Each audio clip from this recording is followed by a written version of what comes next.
예수님께서 베드로의 신앙을 받으십니다. 그렇죠? 받으시고 그 신앙 고백 위에 교회를 세우시겠다고 약속을 하시죠.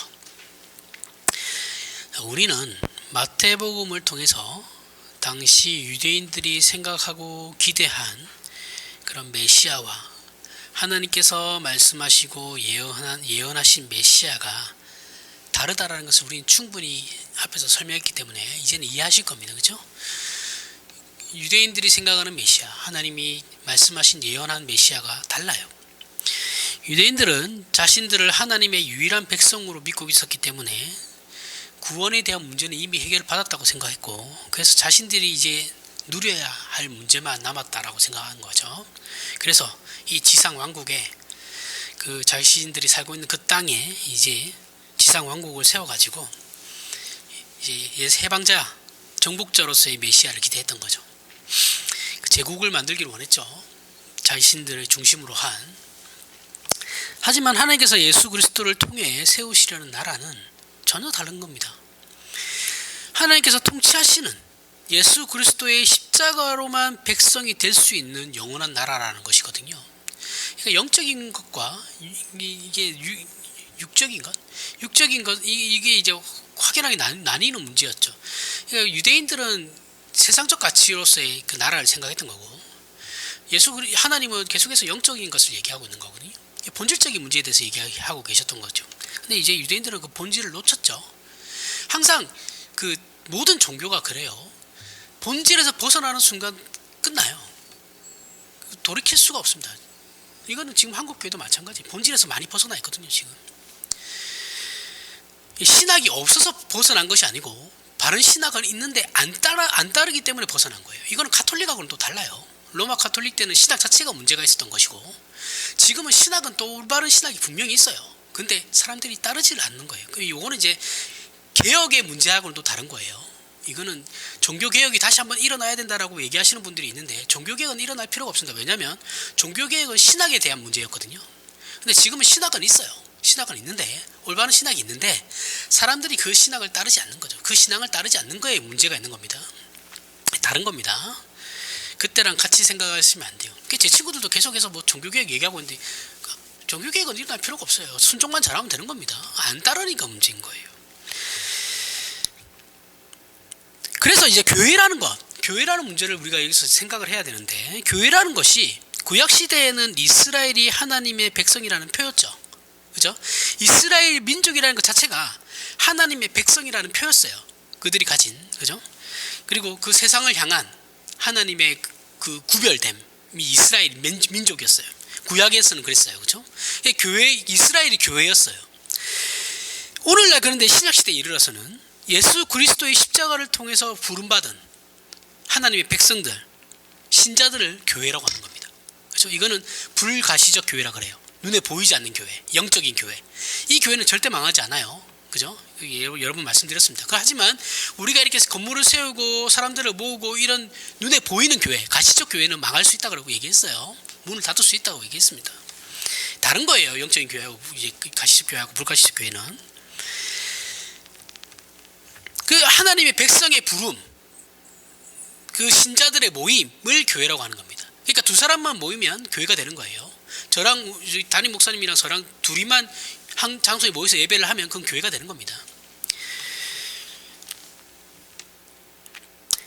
여기서 말하는 지금 성경에서 지금 말하고 있는 교회, 예수님께서 말씀하시고 있는 그 베드로의 신앙 고백 위에 세우겠다라는 그 교회는 일단은 눈에 보이는 교회는 아니에요. 그죠? 망하지 않는 교회니까 불가시적 교회, 영적인 교회를 말씀하시는 겁니다. 그 모임, 백성들의 모임, 하나님의 자녀들의 모임, 그 자체를 얘기하는 거예요. 때문에 신자인 우리가 반드시 기억해야 하는 것은, 하나님의 백성이 되는 길은 예수 그리스도를 믿는 방법밖에 없어요.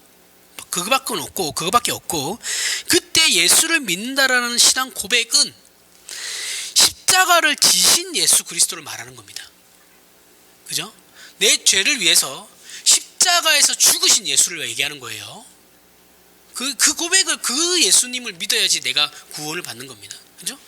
그게 아니고 그 십자가를 지신 예수님은 안 믿고 다른 거 막 예수님에 대해서 뭐 그런 걸 믿는다고 해서 그 사람이 구원받는 게 아니에요. 그걸 믿어야 되는 거예요. 내 죄 때문에 십자가에 죽으신 예수. 그걸 믿어야 돼요. 나는 하나님 믿는데 예수님이 십자가에 죽으셨다라는 거, 그건 좀 예수가 이 세상에 존재했는지조차도 그건 확실하게 잘 모르겠어, 이렇게 얘기하시는 분들은 다 신자 아니에요. 자신들이 신자라고 얘기할지 모르겠지만 신자가 아닙니다. 성경적 의미에서는 신자가 아니에요. 분명히 하셔야 됩니다. 신은 존재해. 신은 존재한다고 해서 그 사람이 예수 그리스도를 믿는 건 아니거든요. 그렇죠? 그 신이라는 존재가 있다라는 것을 인정한다고 해서 그 사람이 구원받은 건 아니에요. 십자가에서 죽으신 예수 그리스도를 믿어야 됩니다. 내 죄를 위해서. 그래서 하나님의 백성으로 부름받아 신앙 고백을 하는 신자들은 전부 십자가를 지신 예수님을 그리스도라 시인하는 것이죠. 그죠? 모든 신자들은 동일하게, 여기서 이 고백을 안 하는 사람은 신자가 아니에요. 모든 그리스도인들은 동일하게 십자가를, 그 예수님, 역사적 사실에서나 있었던 그 예수님이 십자가를 지신 예수라, 이 십자가를 지신 그리스도라는 것을 신뢰하지만 그 사람은 신자인 거예요. 다시 한번 강조하는 겁니다. 그 신앙 고백은 세상이 약속하고 목적하며 세상이 그 내용으로 삼는 것과는 전혀 다른 세상의 것, 그 세상의 것과 가치, 체계를 목적으로 하는 것이죠.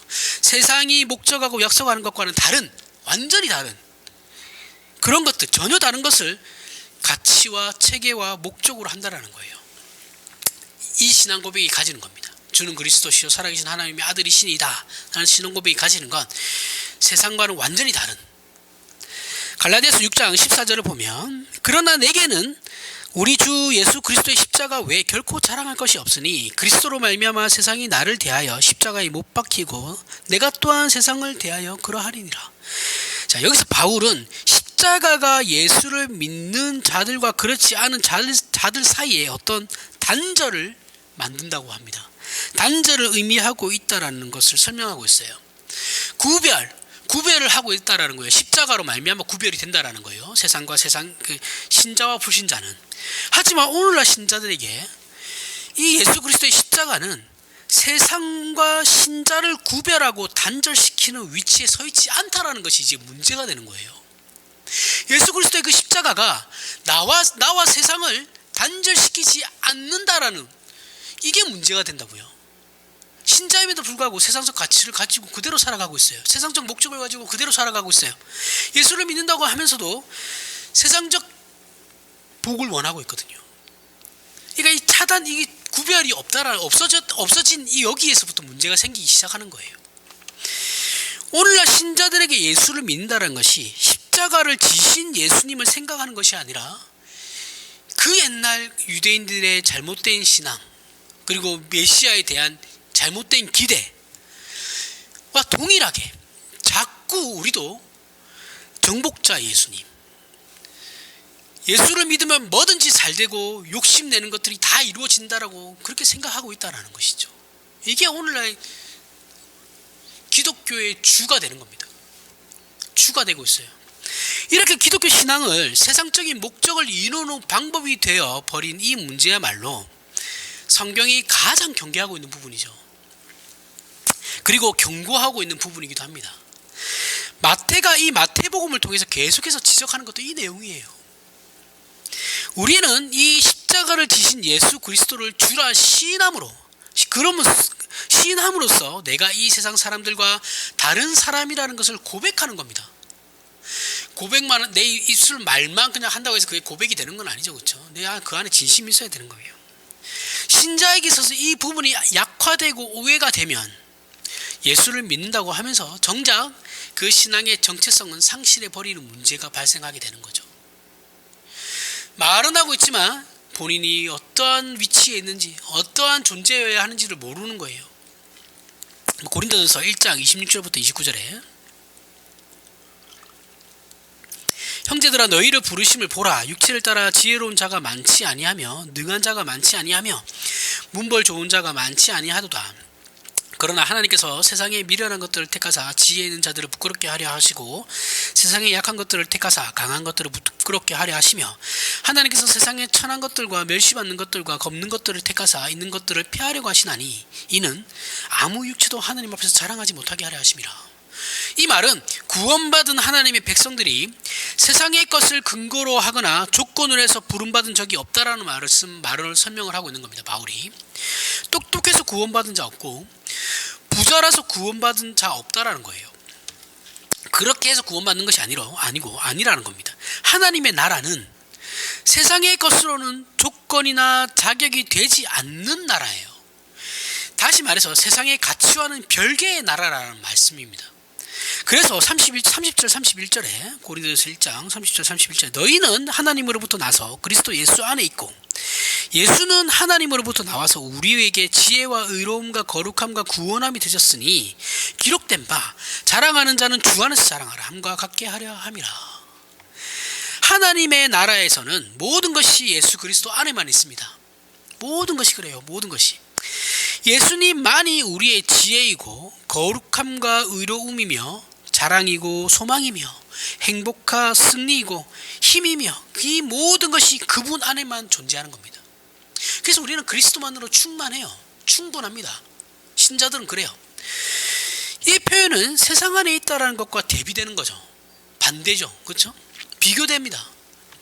그런데 우리는 우리가 욕망하고 원하는 세상의 것을 어떻게 합니까? 예수 그리스도를 동원해서 그분을 수단으로 해서 얻어내려고 하죠. 내가 원하는 것을 세상의 욕망, 세상적인 어떤 욕심들 그러한 것들을 내 힘으로 감당이 안 되니까 예수 그리스도라는 분을 이용해가지고 매개체로 삼아서 그것을 얻어내려고 하는 거예요. 수단으로 삼아서. 예수님은 그저 방편일 뿐이죠. 그렇게 되면 방편이고 수단일 뿐이에요. 내 목적은 아니죠.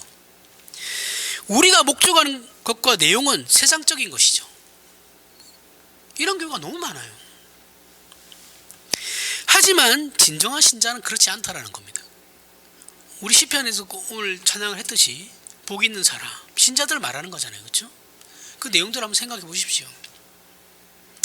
예수 그리스도께서는 하나님 안에 있는 것을 우리에게 주시기 위하여 스스로 우리의 방법이 되셨어요. 그 방법이 뭡니까? 십자가죠. 그렇죠? 십자가를 통해서 우리에게 필요한 모든 것을 공급하시기로 하신 거예요. 그래서 우리 신자들은 이제 세상으로부터 구별된 위치에 처해 있고 우리의 모든 것은 예수님 안에만 있어요. 신자는 예수님 안에 있지 아니하면 그 누구도 살아갈 수 없습니다. 이것이 말하자면 우리 신자들의 현 위치입니다. 현 위치고 또 허락된 소망이에요. 그리고 우리가 채워야 할 내용들입니다. 구원받았다고 끝이 아니죠. 그렇죠? 우리 안에 죽을 때까지 우리는 채워야 할 것들이 있어요. 우리 안에. 이것을 우리는 성경이 말하는 복이라고 하는 겁니다. 신자의 복이에요. 믿음의 소망이라 신자된 자랑이라고 하는 겁니다. 기독교 신앙에 대한 이런 오해들이 말하자면 어느 시대나 그렇습니다. 동일한데 어느 시대나 동일하게 교회에 이런 오해들이 교회의 영향력을 상실하게 만들어요. 그죠? 교회가 사회로부터 어떤 영향력을 잃게 되는 건 우리의 신앙이 왜곡되는 순간부터예요. 멀리 갈 필요 없습니다. 다른 나라 얘기할 필요도 없고 역사를 얘기할 필요도 없어요. 지금 한국교회 딱 보시면 되는 겁니다. 신자로 하여금 그 신앙을 재미없게 만들어요. 본질에서 왜곡되어 있는 상태니까 재미가 없어요. 교회가 신앙생활하는 게 재미없어요. 맨날 왜 내가 손해만 봐야 되나 그 생각만 하고 있죠. 그렇죠? 그 생각만 드니까 재미가 없죠. 우울증 걸릴 것 같다 막 이런 얘기를 해요. 그 왜 우울증이 걸릴까요?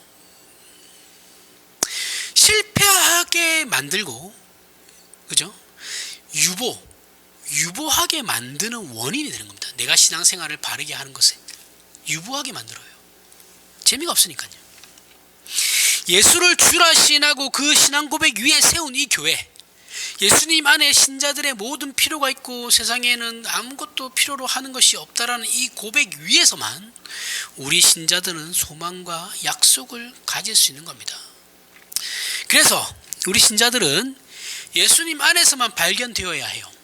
그렇게 되어야만 하고 예수께서 주시는 것만으로 우리 안에 채워야 합니다. 이것이 말하자면 교회론이에요. 성경은 이 문제를 성경 전체를 통해서 말하고 있습니다. 에베소서 3장 14절부터 19절에 이러므로 내가 하늘과 땅에 있는 각 족속에게 이름을 주신 아버지 앞에 무릎을 꿇고 비노니 그의 영광의 풍성함을 따라, 바울의 기도죠, 그렇죠? 그의 영광의 풍성함을 따라 그의 성령으로 말미암아 너희 속사람을 능력으로 강건하게 하시오며 믿음으로 말미암아 그리스도께서 너희 마음에 계시게 하시옵고 너희가 사랑 가운데서 뿌리가 박히고 터가 굳어져서 능히 모든 성도와 함께 지식에 넘치는 그리스도의 사랑을 알고 그 너비와 길이와 높이와 깊이가 어떠함을 깨달아 하나님의 모든 충만하신 것으로 너희에게 충만하게 하시기를 구하노라.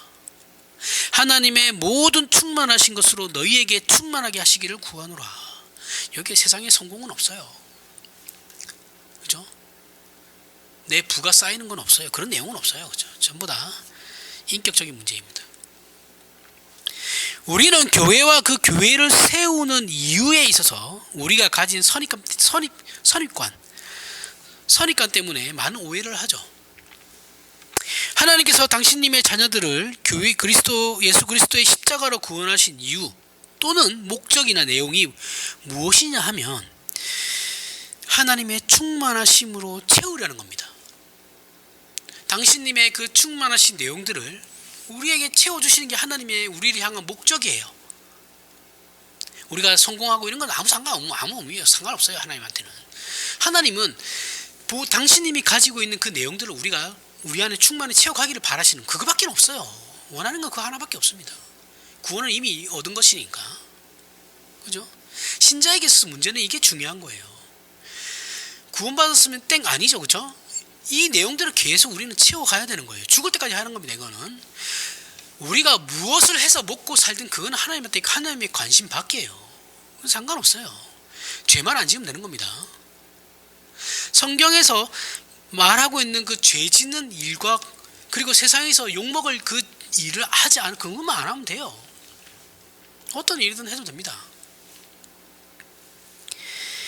그런데 오늘날 신자들의 신앙인 실패와 권태로움,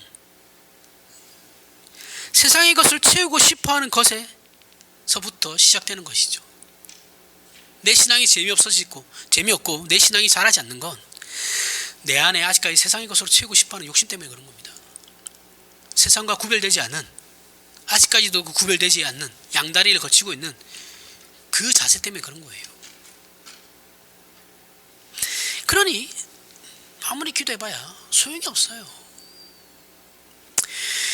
세상의 것이 무엇입니까? 자신의 욕심을 채우는 것, 자존심을 만족시키는 거죠. 그런데 이런 건 40일 금식 기도를 40번 해봐야 소용없어요. 안 들어주십니다. 아무리 협박해봐야 하나님 그 협박에 넘어가지도 않아요. 이런 문제는 아무리 하나님 앞에 아첨 떨어도 안 돼요. 안 되는 겁니다. 어느 부모가 자식이 농약을 먹겠다는데 그걸 허락하는 부모가 누가 있겠어요. 그죠? 뻔히 죽는 거 아는데 안 들어줍니다. 그러나 우리가 예수 그리스도의 몸된 지체로서 우리 안에 그리스도로 채우려는 문제를 위해 기도를 하는 것, 내 안에 예수 그리스도의 그 모든 것을 담아내기 위해서 기도하고 노력하는 것, 이 문제에 대해서는 하나님 100% 기도를 들어주십니다. 당장 응답해 주세요. 내 실력이 부족함을 한탄하며 가슴을 찢으며 하나님 앞에 하나님 이 못난 자를 긍휼히 여겨주시고 내가 예수 그리스도를 담아가는 데 있어서 꾸준히 노력할 수 있게 실망하지 않고 좌절하지 않게 힘을 주십시오 하는 문제에 있어서는 하나님은 100% 응답을 해주십니다. 우리의 기도가 그것을 목적으로 하지 않고 있기 때문에 문제인 거예요. 에베소서 4장 13절부터 16절에 우리가 다 하나님의 아들을 믿는 것과 아는 일에 하나가 되어 온전한 사람을 이루어 그리스도의 장성한 분량이 충만한 데까지 이르리니 우리는 우리가 이제부터 어린아이가 되지 아니하여 사람의 속임수와 간사한 유혹에 빠져 온갖 교훈의 풍조에 밀려 요동하지 않게 하려 함이라. 오직 사랑 안에서 참된 것을 하여 범사에 그에게까지 자랄지라. 그는 머리니 곧 그리스도라. 그에서 온몸이 각 마디를 통하여 도움을 받음으로 연결되고 결합되어 각 지체의 분량대로 역사하여 그 몸을 자라게 하며 사랑 안에서 스스로 세우니라. 자, 여기서도 뭐라고 말하고 있냐면, 설명하고 있냐면, 머리 대신 그리스도의 장성한 분량이 충만한 데까지 이르는, 이것이 하나님께서 교회를 세우신 이유예요. 하나님께서 교회를 세우셔가지고 지금 이 교회에 대한 설명이잖아요, 그렇죠?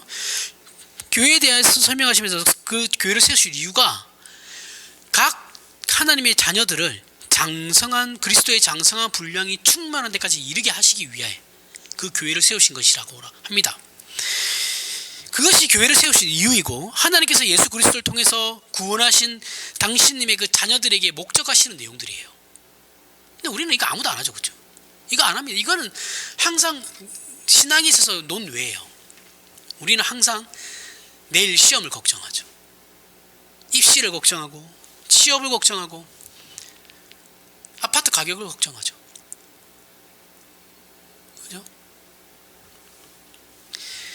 근데 우리가 교회를 다니며 신앙생활을 하다 보면 오래 믿은 사람이 이제 막 믿기 시작한 사람보다 더 나은 것이 없어 보이는 모습들을 많이 보죠. 그죠?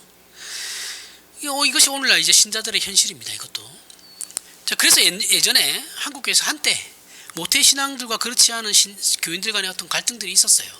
제가 어렸을 때만 해도 그런 갈등들이 있었습니다. 눈에 보이게 있었어요. 신앙생활 오래 한 사람들이 이제 신앙생활을 시작한 사람들보다 열정도 없고 뭐 하나 더 나은 것도 없더라 라는 거예요. 거기에서 문제가 발생되는 거죠. 그럼 너네는 뭐 모태신앙이라고 하면서 뭐 하나 하는 것도 없고, 자기 자신들이 이제 새로 이제 막 믿기 시작한 교인들이, 신자들이 볼 때는 뭐가 도대체 나보다 더 나은 것이 있어야 되는데, 오래 했으면 신앙생활을 나은 것이 없어 보이니까 그게 문제가 돼서 잘난 척만 하더라 이렇게 되는 거예요. 모태신앙들은. 자, 이런 문제가 발생하는 이유들이 이제 이런 거죠. 한국 교회 안에 특히 신자된 자들이, 모태신앙인들이 그리스도의 몸으로 부름받아 하나님의 모든 충만한 것으로 채워지는 이 싸움을 하지 않았기 때문에 발생했던 문제들이죠. 무지했던 탓에, 그 옛날 일제강점기 때라면 무지했다라는 것을 저 인정합니다. 그런데 그 이후에 우리나라 기독교가 80년대 이후로 폭발적으로 성장했거든요. 근데 그 이후에는 이 문제들이, 그때도 이 문제들을 몰랐다 이렇게 얘기하면 이거는 아니에요. 그때는 외면했어요. 제가 볼 때는 외면한 겁니다. 교회에서 이 문제를 외면했어요. 왜냐하면 그때도 칼빈주의는 있었거든요. 한국 교회 안에. 그 사람들 다 지금 장로 교단은 보통 칼빈주의거든요. 대다수가 칼빈주의입니다. 근데 칼빈주의를 한다는 사람들이 이 문제를 몰랐다, 이건 말이 안 돼요. 그 사람 칼빈주의가 아니었던가, 신학을 엉터리로 했거나, 그 문제인 것이지 외면했어요. 이 훈련을 그래서 하지 않으니까 오늘 한국교회가 이 모양 이 꼬라지가 된 겁니다. 죄송한데 선배 목사님들이 잘못한 거예요. 이거는 오래 믿었는데 가치가 없어 보이는 거예요. 오래 믿고 오래될수록 사람이 성숙해 보이고 가치 있어 보여야 되는데, 오래 믿은 그대들이 이제 막 믿기 시작한 나보다 나은 것이 없어 보이면 뭐가 되겠습니까? 영어를 잘하는 방법은 영어를 쓰는 나라에 가서 살면 되죠. 이게 제일 확실한 방법이에요. 그죠? 영어를 잘 쓰는 나라에 가서 영어권 나라에 가서 살면 돼요. 미국에 가서 이민 가서 한 30년 살면 영어를 잘하죠. 근데 문제는 미국에 갔는데, 기껏 이민 갔는데 코리아타운에서만 살면서 영어를 쓰지 않고 살았다고 생각해 보세요. 코리아타운에 살면 진짜 영어를 안 써도 된대요. 한국말만 해도 다 통한답니다. 자, 그러면 누가 영어로 물어봐도 무시하고 무슨 행정적인 일을 할 때는 통역사 쓰고 이래버리면 자신이 영어를 하나도 안 늘죠. 그러면 아무리 미국에 30년 살아도 그 사람 영어가 늘겠냐고요. 안 늘어요. 그래서 이제 막 이민 온 사람과 거기서 30년을 코리아타운에서 사는 사람과 구별이 안 돼요. 그죠? 그냥 그 사람은 단지 미국 문화에 익숙하고 행정적인 문제에 약간 익숙한 뿐이지 더 나은 것이 없는 거예요. 지금 한국교회가 딱 이렇다는 거죠. 교회의 가치와 기대해야 하는 것들을 놓쳐버렸어요. 이러면 300년을 믿어도 신앙이 좋아지지 않습니다. 그죠? 내용이 없는 신앙인데 어떻게 성장을 하겠어요? 성숙된 신앙인이 되겠어요? 내용이 없는데 빈 껍데기만 믿고 있는데. 지금 우리가 고백하는 기독교 신앙의 내용을 다시 한번 확인하셔야 됩니다. 내가 어떠한 신앙을 믿고 있나? 내가 믿고 있는 그 예수 그리스도의 십자가라는 것이 과연 무엇인가? 하나님이 나에게 목적하시는 것이 무엇인가? 무엇을 요구하고 있나? 그리고 깊이 묵상하고 우리는 고백해야 됩니다. 그래서 우리가 무엇을 기대하고 무엇을 책임져야 하는지를 이 말씀을 근거로 확인하고 돌이키지 않는 한 이 잘못된 부작용은 절대 없어지지 않습니다. 그래서 제 생각에는 한국교회는 그냥 예수님 오실 때까지 이대로 갈 거예요. 점점 망하겠죠. 망해가겠죠. 하락세가 이어질 겁니다. 골로새서 2장 1절부터 3절에 내가 너희와 라오디게아에 있는 자들과 무릇 내 육신의 얼굴을 보지 못한 자들을 위하여 얼마나 힘쓰는지로 너희가 알기를 원하노니 이는 그들로 마음의 위안을 받고 사랑 안에서 연합하여 확실한 이해의 모든 풍성함과 하나님의 비밀인 그리스도를 깨닫게 하려 함이니 그 안에는 지혜와 지식의 모든 부하가 감추어져 있느니라. 예수님 안에 모든 보화가 감춰져 있다고 합니다. 우리는 질그릇이죠. 그렇죠? 보화는 예수 그리스도입니다. 그런데 우리는 이것을 캐내려고 하지 않아요. 예수 안에 있는 보화, 예수님이 우리의 모든 것 대심, 이것을 모르고 우리는 자꾸 세상의 것을 얻으려고 갑니다. 그렇게 걸어가고 있어요. 그저 방법만으로 예수님을 동원할 뿐이죠. 그래서 우리가 신앙생활을 하다가 어려운 일이 생기면 바로 하나님 이게 뭡니까? 이런 불평이 나오는 거예요. 내가 얼마나 열심히 섬기고 봉사하고 기도하고 헌금하고 예배를 드렸는데 이런 말들이 나오는 겁니다. 아무렇지도 않게.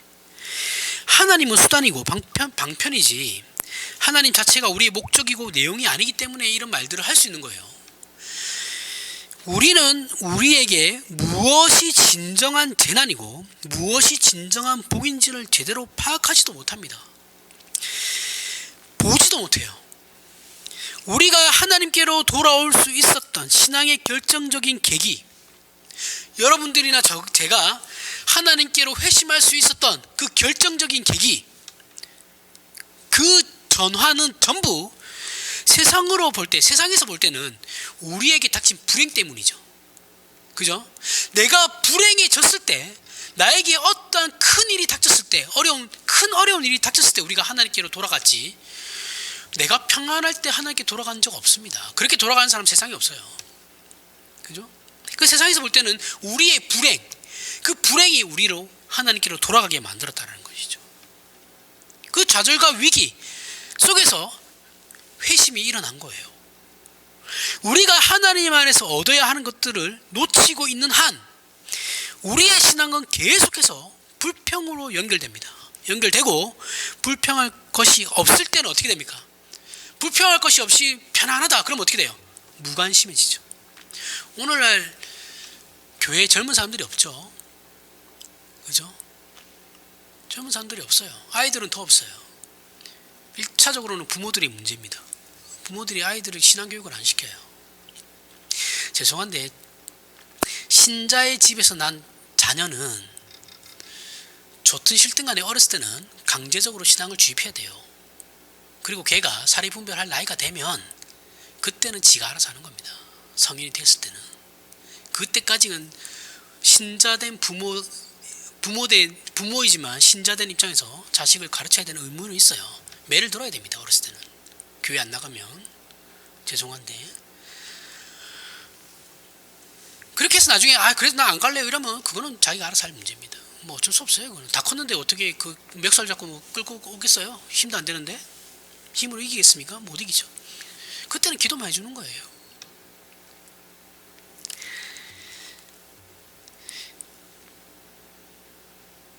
무관심해지죠. 먹고 살만 하니까 무관심해져요. 이렇게 되면 믿는 건지 안 믿는 건지 모르는 그런 수준 낮은 신앙밖에 되지 않아요. 신앙을 붙잡고 있는 유일한 이유도 그저 죽고 난 다음이 걱정되니까, 그죠? 믿는 척 하는 것밖에 안 되는 것이죠. 이건 정말 가난하고 부끄러운 신앙입니다. 그러면 30년, 40년을 교회에 다니며 신앙생활을 했다고 해도 이거 아무것도 아닌 거죠. 그죠? 세상 사람들이 볼 때는 쟤는 교회 다니는 거 맞나? 이런 생각을 하는 거죠. 골로새서 2장 8절부터 10절에 누가 철학과 헛된 속임수로 너희를 사로잡을까 주의하라. 이것은 사람의 전통과 세상의 초등 학문을 따르며 그리스도를 따름이 아니니라. 그 안에는 신성의 모든 충만이 육체로 가시고 거기 너희도 그 안에서 충만하셨으니 이는 모든 통치자와 권세의 머리시라. 자, 바울은 예수 그리스도 안에서 신성의 모든 충만이 있다고 합니다. 예수 그리스도 안에는 신성의 모든 충만이 있다. 우리는 이 신성의 모든 충만에 동참하여 살아감으로써 비로소 죄를 거부하고 인간이 하나님의 형상적 존재로 지음받은 고급한 수준의 사람으로 살아갈 수 있게 됩니다. 이걸 통해서만 돼요. 이것이 신자가 예수를 믿자마자 얻게 되는 복이자 권리예요. 그래서 우리 신자들은 이기심과 타인에 대한 질투와 그리고 경쟁의 비열함 속에서 벗어나게 되고 해와 비를 의인과 악인에게 구별 없이 비추시고 내리시는 하나님의 그 넓고 깊고 높으신 아량과 배려에 동참하는 존재가 되는 겁니다. 우리는 이 훈련들을 해야 된다는 거예요. 다른 것이 아니고 이 훈련을 해야 된다는 거예요. 신성의 모든 충만, 하나님의 충만으로 채워지는 참다운 인간상, 이것을 목적하고 살아야 하는 겁니다. 이게 우리의 목적이에요. 이것이 신자의 목적이고 신자가 부름받아서 해야 할 일들이고 하나님께서 지금도 우리에게 요구하시는 거예요. 너 세상 나가서 돈 많이 벌어서 헌금 많이 하라, 이게 아니고 이걸 안 해요. 우리는 예수 믿는다는 종교적인 표현만 있고 하나님의 사람으로 내용과 인격에 있어서 세상 사람들과 조금의 다름도 없이 그저 빼앗고 죽이는 싸움, 나 혼자 승리자가 되고 나머지는 다 패배자로 만들어버리는 이런 처절하고 비열하고 더러운 싸움에서 벗어날 줄을 몰라요. 신자라고 하면서. 그러면서 자신을 향하여는 신앙인이다, 신자다라고 말하고 있단 말이죠. 어떤 사람이 비로 말미암아 수해가 난 지역에 친구가 살아서 그 친구를 이제 그 친구가 수해 복구하는데 이제 도와주러 갔어요. 도와주는 그 기간에 주일이 끼어서 그 근처에 교회를 갔다고 합니다. 예배를 드리러 갔는데 그 교회는 감사헌금 내면 이제 감사 그 내용 목사가 다 읽어주는 교회들 있죠. 그 제가 예전에 사회 가던 교회도 그런 교회였는데 그거 별로 안 좋습니다. 그거 안 하는 게 좋아요. 제 개인적인 생각에는 그런 거 안 하는 게 좋습니다. 그 감사의 내용을 읽어주는 교회였던 거예요. 그 중에 근데 어떤 교인이 이런 내용을 썼어요. 이걸 참, 그 목사님도 참 센스가 없는데, 이번 비로 많은 사람이 수해를 입었지만 나는 하나님의 은혜로 그 수해를 면하게 해주심에 감사합니다. 자, 교회 교인들이 대부분이 수해를 입었어요. 네? 대부분의 사람들이 수해를 입어서 고통을 당하고 있단 말이죠. 근데 자기만 수해 입지 않게 해서 입지 않아서 감사합니다라는 것을 그렇게 해버리면 수해 입은 사람들은 그건 뭐가 됩니까? 공감 능력이 없는 거죠, 그렇죠? 자기는 뭐가 잘못인지도 모를 거예요.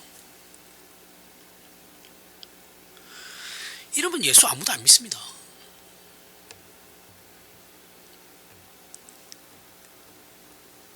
그걸 또 읽는 목사도 문제예요. 따로 빼놓고 예배 끝나고 불러다가 내가 이만 해서 이거 안 읽었다, 섭섭해하지 마라, 그 얘기하고 끝내면 되는 건데, 참 그 목사도 똑같은 생각이니까 그렇게 읽었겠죠. 이렇게 감사하는 법은 없어요, 세상에. 나만 아니니까 괜찮습니까? 이런 건 없어요. 그럼 공동체가 왜 있습니까? 다른 사람은 다 망했는데 나만 면하게 해주셔서 감사합니다, 이거잖아요. 이거는 예수를 믿고 안 믿고를 떠나서 일반적인 정서, 일반 보통의 사람이라고 하면 가지는 정서와 평가에서도 욕을 먹을 일이에요. 그럼 왜 이런 식의 신앙 고백이 한국교회에서 아무렇지도 않게 이렇게 나오게 되었느냐? 왜 그렇습니까? 우리는 우리가 하고 있는 이 신앙과 그 신앙 고백을 심각하게 생각하고 있지 않기 때문에 그런 겁니다. 자기가 무엇을 믿고 있는지 몰라요. 내가 믿고 있는 그 신앙의 내용이 무엇인지를 모르는 거예요. 아무 생각 없이 신앙을 하는 겁니다. 우리는 십자가를 지시는 예수님을 향해 주는 그리스도시요 살아계신 하나님의 아들이시니다 라는 신앙 고백을 하지만 우리의 입술은 실제로는 그 예수님이 정복자가 되길 원하는 것이죠. 이것은 우리의 욕심이고 거짓입니다. 그 고백은 진실된 고백이 아니에요. 우리는 여기서 속히 빠져나와야 되죠. 그런 착각하시는 분들이 있는데 예수 그리스도가 십자가를 지신 예수 그리스도를 믿습니까? 그 사람들이 네라고 대답했다고 해서 그 사람이 구원받았다고 생각하시면 안 돼요. 전도하면 꼭 그렇게 해서 이제부터 당신은 신자입니다. 좀 더 지켜봐야죠. 그 사람이 신자인지 아닌지 어떻게 알아요? 그 사람이 진짜 믿어서 그렇게 하는 건지 귀찮아서 말하는 건지 그걸 어떻게 하냐고요.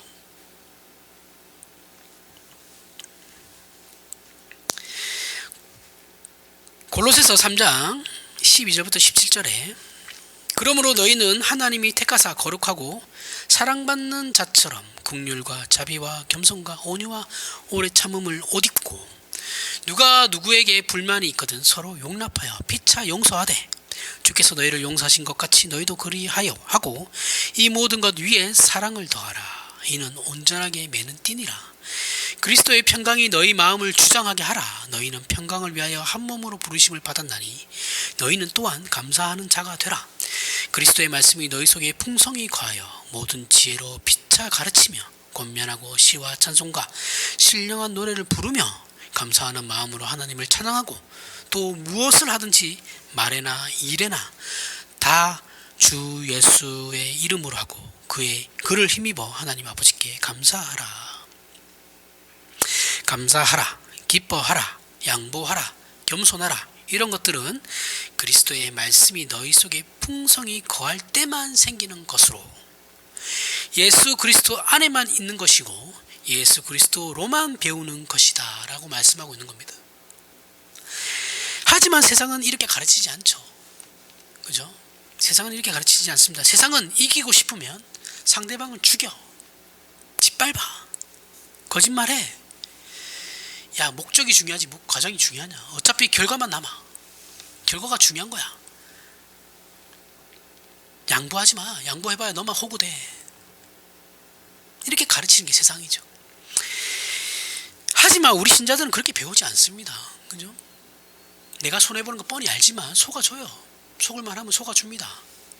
아닌 경우에는 그냥 거절하겠지만 속아줄만 하면 그냥 속아줘요. 우리 신자들이 예수 그리스도 안에서 우리의 위치와 책임과 소망과 가치와 복된 것들을 놓치게 되면 우리의 신앙생활은 감사할 것이 없어요. 승리도 없습니다. 진전도 없어. 재미 또한 없어요. 여러분, 우리가 왜 신자가 되었는지, 왜 십자가를 지신 예수님을 믿고 있는지 자신에게 스스로 물어봐야 합니다. 나는 왜 예수를 믿고 있나? 나에게 있어서 예수 그리스도의 십자가는 무엇인가? 나에게 있어서 하나님의 영광이란 무엇인가? 물어봐야 돼요.